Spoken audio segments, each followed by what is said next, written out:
Zara's hands wouldn't stop shaking as she signed the marriage certificate, the diamond ring on her finger feeling like a shackle. 24 hours ago, she was a food truck owner chasing the American dream in Seoul. Now she was Mrs. Kang, wife to the man whose murder she'd witnessed, trapped in a penthouse 45 stories above the city with no way out. What she didn't know was that marrying him wasn't about keeping her silent. It was about keeping her alive from something far worse, even more than the hit she just witnessed. Bang! The gunshot echoed through the warehouse, and Zara's phone slipped from her trembling hands, clattering against the concrete. Through the cracked screen, she watched a body crumple to the floor in a spreading pool of crimson.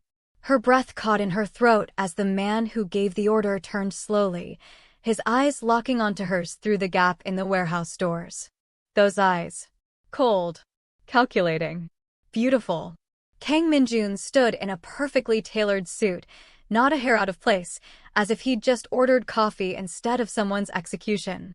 The smoke from his lieutenant's gun curled lazily in the air between them. Time fractured into 1,000 terrifying pieces as their gazes held. Run, her brain screamed. Run now. Zara stumbled backward, her chef's clogs sliding on the icy Seoul pavement. She'd only come here to prep for tomorrow's menu, her little food truck Seoul and Seoul, parked just around the corner. 3 months in Korea. 3 months of finally building something of her own. 3 months that were about to end in the worst possible way. Get her, Min-jun's voice cut through the December air, calm as death itself. Footsteps thundered behind her. Zara ran, her heart hammering against her ribs like it wanted to escape her body. The narrow Gangnam alleys blurred past, neon signs streaking across her vision. She could hear them gaining, their shouts in rapid Korean puncturing her panic. A hand grabbed her jacket. She screamed, twisting away, but another hand caught her arm. The world tilted sideways as someone pressed a cloth to her face. Chemical sweetness flooded her nose and mouth. The last thing she saw before darkness claimed her was the Seoul skyline, glittering and indifferent to her terror. When consciousness returned, Zara's first thought was that she'd died and gone to some bizarre luxury afterlife. Floor-to-ceiling windows revealed Seoul sprawled 45 stories below, the city lights twinkling like fallen stars. The room was all white marble and black leather, modern art on the walls, the kind of penthouse that appeared in architectural magazines. You're awake. Good. Zara's head whipped toward the voice, her body tensing. Min-jun sat in an armchair near the window, backlit by the city glow, looking like some dark angel of vengeance. He'd removed his suit jacket, his white shirt rolled up to reveal forearms that belonged on a Calvin Klein model, not a killer. Please, Zara's voice cracked. Please, I won't say anything. I'll leave Korea. You'll never see me again, I swear. You have beautiful eyes, he interrupted, standing with fluid grace. It's unfortunate they saw what they did. He moved closer, and Zara pressed herself against the leather couch, her mind screaming at her to find a weapon, an exit, anything. But he simply sat on the coffee table across from her, close enough that she could smell his cologne, something expensive and woodsy that made her head spin. What are you going to do to me? She whispered. Marry you. The words hung in the air like a bomb waiting to detonate. Zara blinked once. Twice. Then hysterical laughter bubbled up from somewhere deep in her chest. You're insane. You're actually insane. Min-jun's expression didn't change. Korean law prevents spouses from being compelled to testify against each other. It's quite elegant, really. You marry me, and you legally cannot become a witness. My rivals know you exist now, Miss Williams. They'll hunt you. Kill you. But as my wife. He tilted his head, studying her like she was a chess piece he was deciding how to play. You'll be untouchable. I'll go to the police right now. I'll tell them everything. He pulled out a tablet, tapping it once before turning it to face her. Zara's breath died in her lungs. Photos. Her grandmother in Atlanta, watering her garden. Her best friend Kendra, leaving the restaurant where she worked. Her food truck with violations circled in red, violations Zara knew damn well didn't exist 3 days ago. Your visa expires in 3 weeks, Min-jun continued, his voice soft, almost gentle. These violations will shut down your business tomorrow. Your grandmother's medical bills. He swiped to another document. It would be terrible if her insurance suddenly found reasons to deny coverage. Tears burned Zara's eyes. You bastard. Yes, he agreed simply. But I'm a bastard who's offering you a choice. Marry me, and everyone you love stays safe. Your business continues. You live in comfort. Or refuse and... He let the sentence trail off, the implications crystal clear. That's not a choice. That's extortion. Semantics. He stood, straightening his shirt. You have 24 hours to decide. There's food in the kitchen, clothes in the guest room. Don't try to leave. My men are outside every exit. He paused at the doorway, glancing back. For what it's worth, I will keep you safe. Even from myself. The door clicked shut, leaving Zara alone in her gilded cage. If you're already hooked and want to see if Zara says yes, smash that like button and drop a comment with your guess. Will she marry the Mafia boss or risk everything to run? 23 hours and 47 minutes later, Zara signed her name on a marriage certificate in a sterile government office. No flowers. No music. No joy.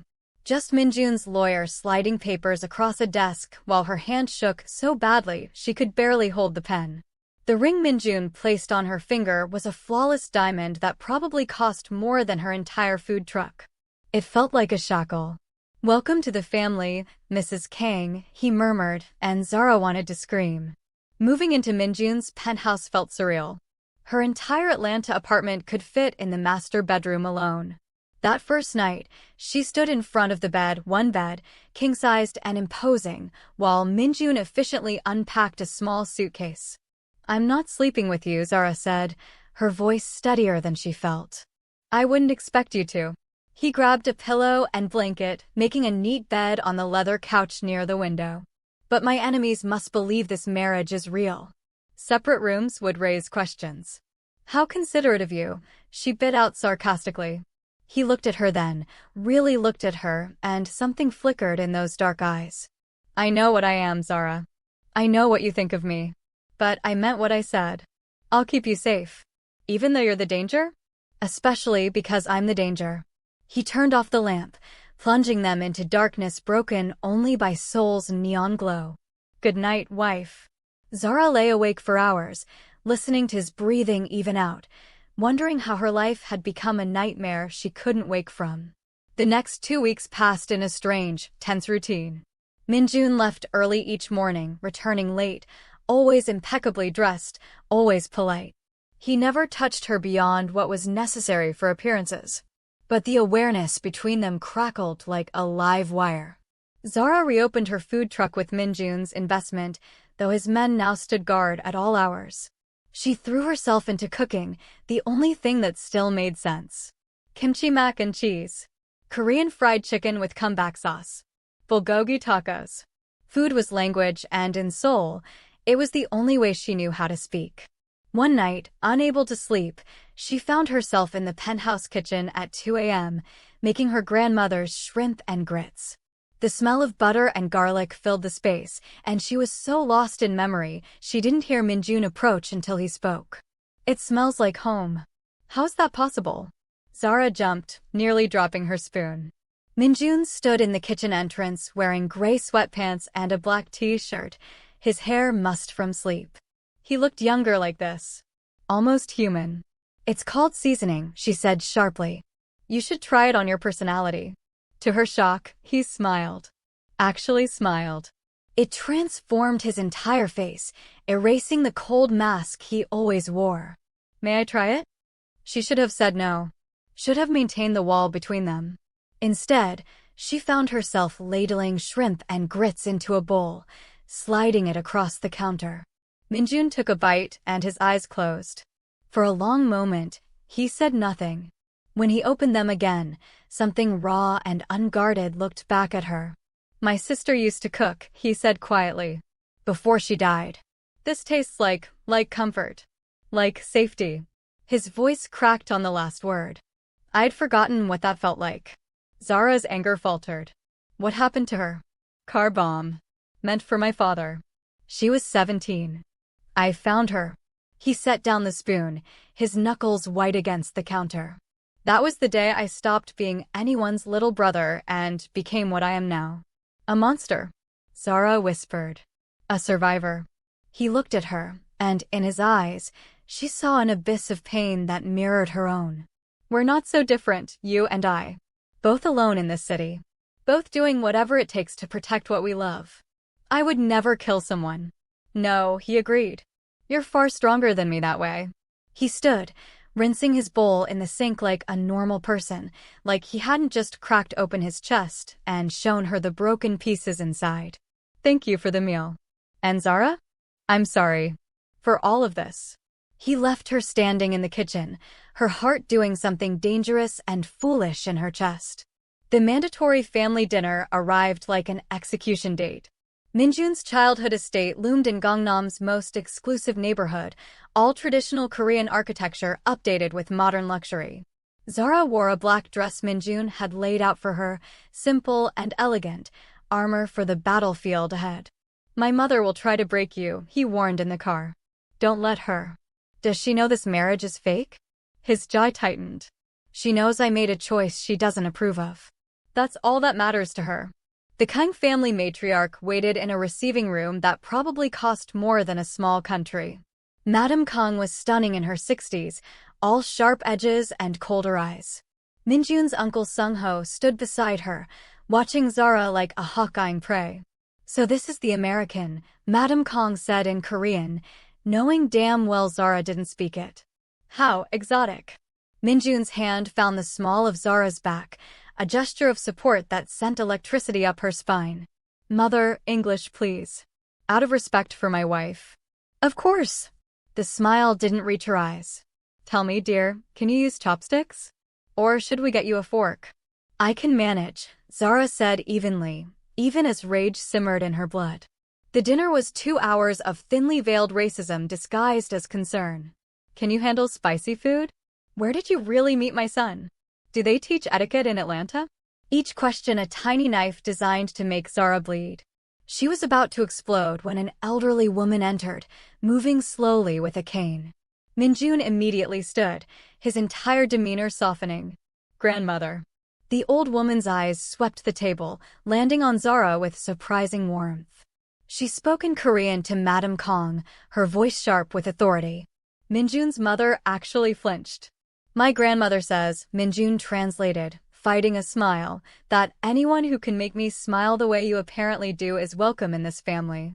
And that my mother should remember she was once an outsider too. Grandmother Kang patted Zara's hand, switching to broken English.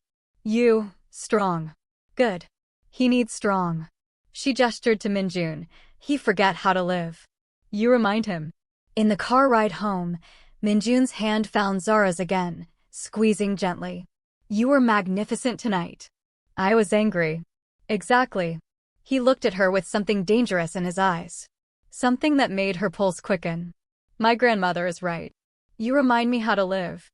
Don't look away now, we're just getting to the good part. If you're Team Zara and think she should protect her heart, comment protect. If you're Team Min-jun and believe he's worth the risk, comment risk. Let's see where you all stand. 3 months into the marriage, the pillow barrier disappeared. It happened gradually, the way ice melts. Min-jun started bringing her coffee exactly how she liked it, oat milk, no sugar. Zara left Korean language flashcards on his desk, and sometimes she'd catch him smiling at them. They developed a rhythm, a dangerous dance of proximity and carefully maintained distance. Until the night everything shattered. A business dinner at one of Min-jun's restaurants. Zara wore red, Min-jun's eyes had darkened when he saw her and played the dutiful wife, while men in expensive suits discussed things she wasn't supposed to understand. Except she did understand. 3 months of secret Korean lessons with grandmother Kang meant she caught every word when Park Jae-sung, head of the Busan faction, leaned over and said in Korean, I see Min-jun keeps a pet now. Does she do tricks? The table went silent. Min-jun's entire body went rigid.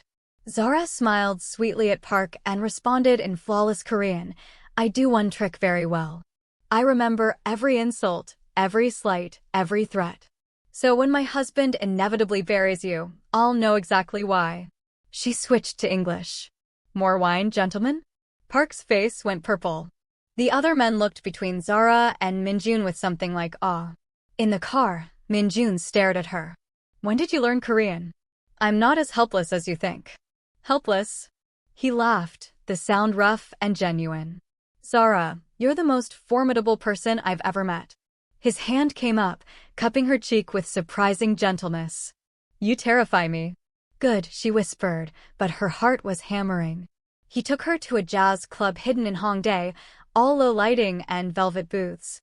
They drank whiskey and actually talked about her dreams of culinary school, his sister's love of art, the impossible situation they'd found themselves in. Dance with me, Min-jun said when a slow song started, Korean R&B wrapping around them like silk. I don't know how to dance to this. Neither do I. He pulled her up anyway, his hands finding her waist, drawing her close. We'll figure it out together. They swayed in the dim light, her head on his chest, his heartbeat steady against her ear. Zara could feel the exact moment everything changed, the air between them thickening with want and impossibility. This wasn't supposed to happen, Min-jun murmured against her hair. What wasn't? Me wanting you to stay. Not because of the arrangement. Because I can't imagine waking up without you there anymore. Zara pulled back to look at him, and the vulnerability in his face stole her breath. Min-jun. His phone rang. Business. Always business. The moment shattered. Back in the penthouse, the tension was unbearable. They stood in the bedroom, the city glittering beyond the windows, and Zara made a choice that would change everything. She kissed him. Min-jun froze for half a heartbeat, then responded with a hunger that made her knees weak. His hands tangled in her hair, pulling her closer, closer, like he wanted to crawl inside her skin. Clothes fell away like barriers crumbling. They moved to the bed, and when he touched her, it was with a reverence that made tears prick her eyes. Tell me to stop, he breathed against her neck. Tell me this is wrong. Don't stop, she whispered. Don't you dare stop. They made love like the world was ending, desperate and tender and real. Afterwards, they lay tangled together, his fingers tracing patterns on her skin. I love you, Min-jun said into the darkness. I know I have no right. I know what I did to you. But I love you, Zara. Completely. Terrifyingly. Zara's eyes burned. I love you too. God help me, I love you too. For 3 perfect weeks, they existed in a bubble. Min-jun taught her to curse in Korean. She taught him to make grits. They made love in every room of the penthouse, discovering each other like explorers charting new territory. Grandmother Kang winked knowingly when they visited. Even Madame Kang's disapproval softened slightly. Then the bomb exploded. Zara was closing her food truck when the blast threw her 15 feet. She hit the pavement hard, ears ringing, tasting blood. Through the smoke and screaming, she saw her truck, her dream, engulfed in flames. Min-jun arrived at the hospital like an avenging angel, his face a mask of cold fury. But when he touched her, checking her injuries, his hands shook. Who did this? Zara asked. Park. His voice could have cut glass. This is war. Over the next week, Seoul's underworld erupted. Bodies dropped. Businesses burned. Min-jun became the monster she'd glimpsed that first night, ordering violence with chilling efficiency. Zara watched him orchestrate destruction, and her love curdled into horror. Then she missed her period. The pregnancy test sat on the bathroom counter, those 2 pink lines condemning her. Zara stared at it, her mind fracturing. A baby. Min-jun's baby. How could she bring a child into this world of blood and bullets? She was about to tell him when she overheard his conversation with Ji-hoon in the study. The restaurant Park owns, Min-jun said. Burn it. I don't care if there are civilians inside. Send a message. Zara's hand flew to her mouth. Civilians. Innocent people. Boss, that's... I said do it. Min-jun's voice was arctic. Innocent people die in war. That's reality. Zara backed away, her heart shattering. This was who he really was. A killer. A monster. And she'd been fool enough to love him. That night, she took emergency contraception, sobbing in the bathroom while Min-jun slept. She couldn't. She just couldn't. 2 days later, she contacted the U.S. Embassy. Witness protection. A way out. She'd lose everything, but at least she'd lose it with her soul intact. Min-jun found out within hours. Were you ever going to stay? He stood in their bedroom, fury and hurt warring on his face. Or was this just survival? Playing the role until you could escape. I heard you. Zara shouted back. I heard you ordered that restaurant burned with people inside. Children could have died, Min-jun. I canceled that order 2 hours later. I was angry, I was hurting, but I would never, he stopped, closing his eyes. You don't trust me at all, do you? Even after everything. How can I trust a man who kills for a living? The same way I trusted a woman who witnessed me at my worst and stayed anyway. His voice broke. I love you. I've reorganized my entire life around you. I've tried to be better, to build something legitimate, to give you a life where he cut himself off. It doesn't matter. You've made your choice. I'm pregnant, Zara blurted out, then immediately regretted it. Was pregnant. I ended it. I won't bring a child into your world. The look on Min-jun's face would haunt her forever. Like she'd reached into his chest and ripped out his heart with her bare hands. Get out, he whispered. What? You're free. The marriage was always fake anyway. Go back to America. Live your life. He turned away from her. Just go. Zara packed through her tears, each item of clothing a memory. His shirt she'd stolen. The Korean cookbook grandmother Kang gave her. The necklace Min-jun bought her in Myeongdong. She was zipping her suitcase when someone knocked. Uncle Sung-ho stood in the doorway, smiling like a snake. Leaving so soon? Min-jun told me to go. How convenient. Sung-ho stepped inside, and 2 men followed. You see, my nephew's enemies know he still loves you. You're the perfect bait to finish what we started. Ice flooded Zara's veins. Did you really think Park acted alone? I've been planning Min-jun's downfall for years. He was never supposed to inherit. That position was mine. He nodded to his men. Take her. Min-jun will kill you, Zara hissed as they grabbed her arms. Only if he survives tonight. Sung-ho's smile widened. I'm afraid he won't. They dragged her to the same warehouse where this nightmare began. Poetic, really. Zara was tied to a chair, her phone used to call Min-jun. Come alone, Sung-ho said pleasantly. Or I'll send her back to you in pieces. An hour later, the warehouse doors opened. Min-jun walked in unarmed, his hands raised. He looked directly at Zara, and the love in his eyes broke her all over again. I'm sorry, he said softly. For everything I am. For everything I put you through.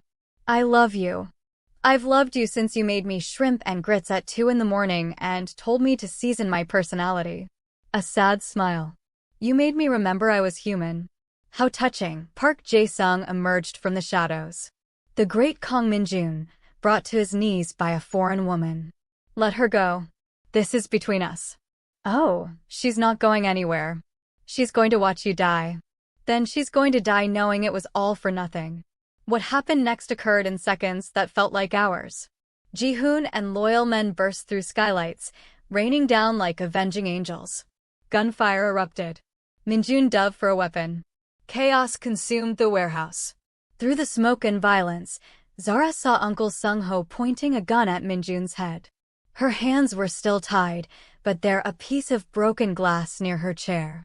She sawed through the ropes, her wrists bleeding, her heart screaming. Sung-ho's finger tightened on the trigger. Zara grabbed a fallen pistol, her hands shaking violently. She'd never held a gun. Never wanted to. But Min-jun was going to die, and she'd already lost too much. No. She pulled the trigger. The recoil slammed her backward. Sung-ho crumpled, a red bloom spreading across his chest. Zara dropped the gun like it burned, staring at her hands in horror. She'd killed someone. She'd actually killed someone. Min-jun reached her in 3 strides, pulling her into his arms. It's over. You're safe. I've got you. I killed him, she sobbed into his chest. Oh God, I killed him. You saved me. He tilted her face up, his thumbs wiping her tears. You crossed every line you had. For me. I lied, Zara whispered. About the baby. I couldn't go through with it. I'm still pregnant. I'm so sorry, Min-jun kissed her, desperate and deep and full of promises. I'll walk away. From all of it. The family, the business, everything. We'll leave Korea. Start over. I'll be whoever you need me to be. Can you really walk away? With you. He pressed his forehead to hers. I can do anything. Police sirens wailed in the distance. Min-jun took her hand, and they walked out of that warehouse together, leaving the bodies and blood behind. 6 months later, Zara stood in her new restaurant, not a truck, a real restaurant with Seoul city views. Seoul and Seoul, a love story, the sign read. Min-jun had helped her design every inch, though his name appeared nowhere on the paperwork. He was going legitimate, slowly unwinding his criminal ties, though some connections would never fully disappear. Grandmother Kang taught Zara to make kimchi every Sunday. Zara's grandmother had moved from Atlanta, delighted by her great-grandchild on the way. Madame Kang still disapproved, but held her tongue, especially after feeling the baby kick. What if they ask how we met? Zara asked one evening, her hand on her round belly while Min-jun cooked dinner. He'd become obsessed with learning her recipes, memorizing each one like love letters. We'll tell them it was unexpected, he said, wrapping his arms around her from behind. That sometimes the worst moments lead to the best things. That's one way to put it. She turned in his arms, looking up at the man who'd been her captor, her husband, her nightmare, and finally, her love. Do you regret any of it? Every day, he admitted. But I don't regret us. I don't regret you. The doorbell rang. Min-jun kissed her forehead before going to answer it, and Zara returned to preparing banchan, humming softly. She heard Min-jun's sharp intake of breath. No, it's not possible. Hello, Appa. A woman's voice, speaking Korean. Did you really think I was dead? Zara's blood ran cold. She walked to the foyer, where Min-jun stood frozen, his face ashen. A woman in her early 30s stood in the doorway, elegant, dangerous, with Min-jun's exact eyes. Min-jun. Zara moved beside him. Who is this? The woman smiled, cold and calculating. I'm Minesio. His sister. She looked Zara up and down, her gaze landing on the baby bump with something like contempt. The one he's been mourning for 15 years. And I'm here to take back everything that should have been mine. Min-jun's hand found Zara's, squeezing so tight it almost hurt. How? That's a long story, Appa. One that involves your lovely new wife's world unraveling. Minesio stepped inside uninvited. I hope you're ready. Because everything you've built, everything you love, I'm going to destroy it all. Consider it payment for leaving me behind. Zara's free hand moved protectively to her stomach, her heart racing. They'd survived one war. Now another was beginning. But this time, they'd face it together. Here's where you come in. If you think Zara and Min-jun can survive Minesio's return, hit that subscribe button because part 2 is going to be insane. Drop a comment telling me, is Minesio really the villain, or is there more to her story? And smash that like button if you're invested in this couple's survival. Trust me, you don't want to miss what happens next. The wedding was just the beginning. The real battle for their love? That starts now.